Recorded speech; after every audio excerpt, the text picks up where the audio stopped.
Thank you very much. Let me also give you a bit of brief on Bangladesh. Bangladesh is a delta country, is a mostly flood prone and also drought prone and also cyclone prone country because it's situated nearby the Bay of Bengal. So because of the location of the country itself is highly vulnerable for natural disasters. And due to climate change, natural disasters, the intensity and frequency has increased day by day. So it is affecting the whole country, floods, droughts, huge rainfall, and also the cyclone like Aila, Sidor, Bulbul, Nargis, those kind of big cyclones are hitting the country almost every year.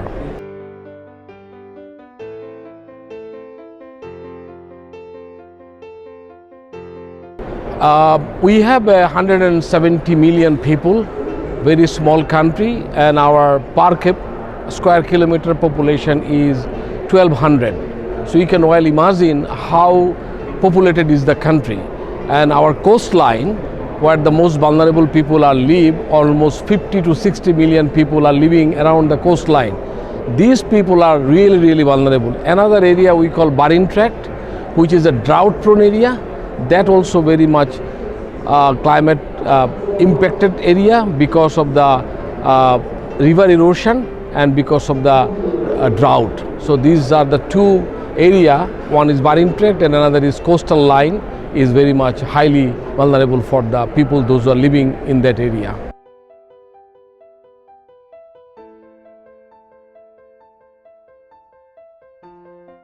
We had 3 weeks back, we had a big cyclone called Bulbul.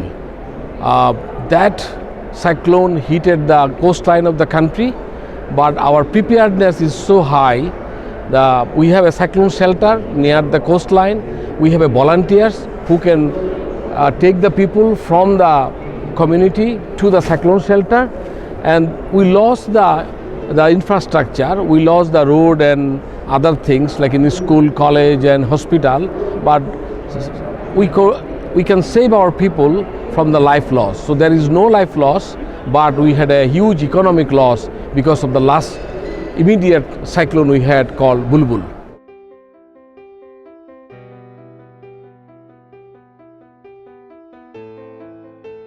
Oh yeah, that's the actually IPCC provided the analysis that climate change impact would be much more higher in the near future.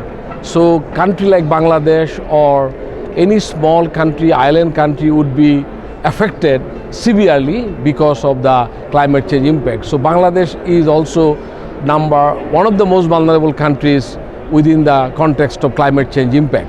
So Bangladesh is really under serious threat of climate change impact.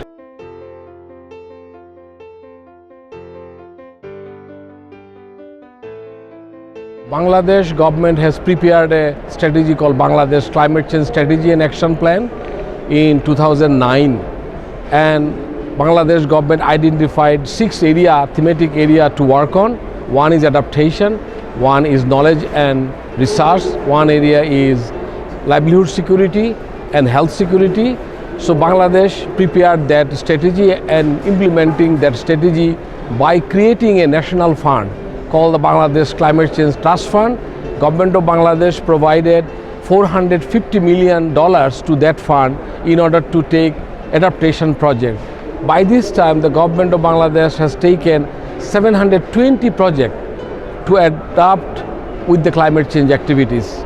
In that projects, we have in fact trying to protect the river from river erosion, and also we are building the embankment, and we are building the cyclone shelter during the cyclone so that people could go there and could save their life.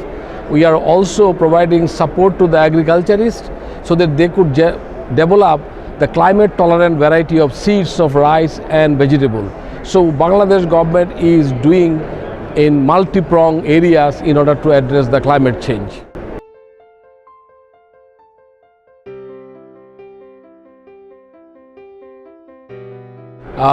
Thank you again for bringing that issue. This is very important.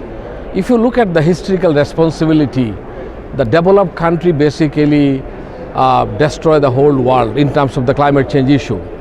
Country like Bangladesh has no emission, almost very negligible emission, but very victimized due to the climate change. So the country, particularly the developed country, should come forward and take their responsibility and provide, as specified in the convention, that developed country would provide resources, capacity, technology, knowledge to the developing world, particularly to the LDCs and seeds, to adapt with the climate change impact. But the process is so complex, the process is so lengthy, that still they are now discussing on the issues. They are not providing the support they have committed under the convention and also under the Paris Agreement. So still they are discussing the modalities, they are discussing the approach, they are discussing the way, but our people are dying, our countries are suffering, so they should not take that much of time. From that perspective, we are very much disappointed.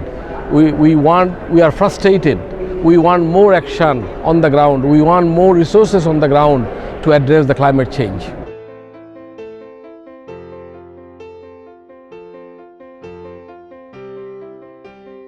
Oh yeah, we know that fund is called the Green Climate Fund.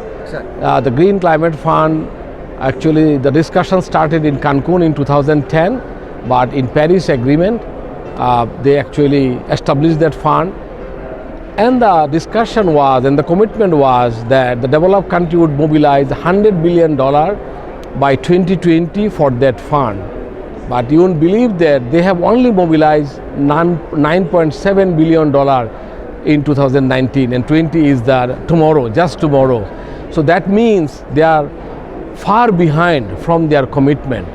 And because of that, the lack of commitment, the lack of transparency, and also the lack of the political will, that Green Climate Fund are not getting the resources in order to facilitate that resources to the vulnerable countries. So Bangladesh got very, very little bit of money, only $40 million, and also that attached with the loan and in-kind support from the government. But from our point of view, look at, my government has provided $450 million for adaptation projects from her own resources. So we are really, really serious to tackle the climate change impacts on the ground.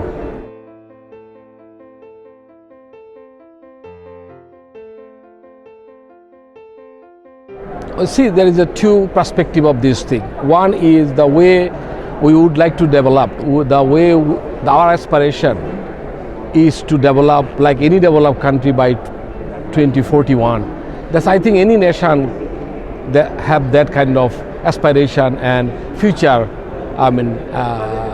thinking. So my government also thinking in that line. But you are very much correct. The climate change would actually impacted our aspiration. Definitely they will impact our infrastructure, they will impact our labor market, they will impact our health issues, they will impact our education, capacity building.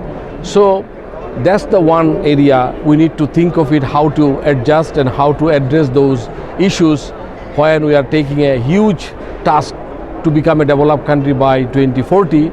At the same time, we need to think of how to address those climate change impacts on that development agenda. Second thing, you are very correct that we are also thinking of taking the green energy pathway, we call the low carbon pathway. We don't want to take the traditional kind of technology. We want to use the technology that has a less emission or no emission, like we want to use more renewable energy, so that the impacts of climate change could not hamper the whole globe, and of course not us. So the green pathway could be the right one, the low carbon pathway could be the right path for a country like Bangladesh or any developing country to follow the development and economic development path in future to become the developed country. So that's need to be thinking and give more attention to this particular point.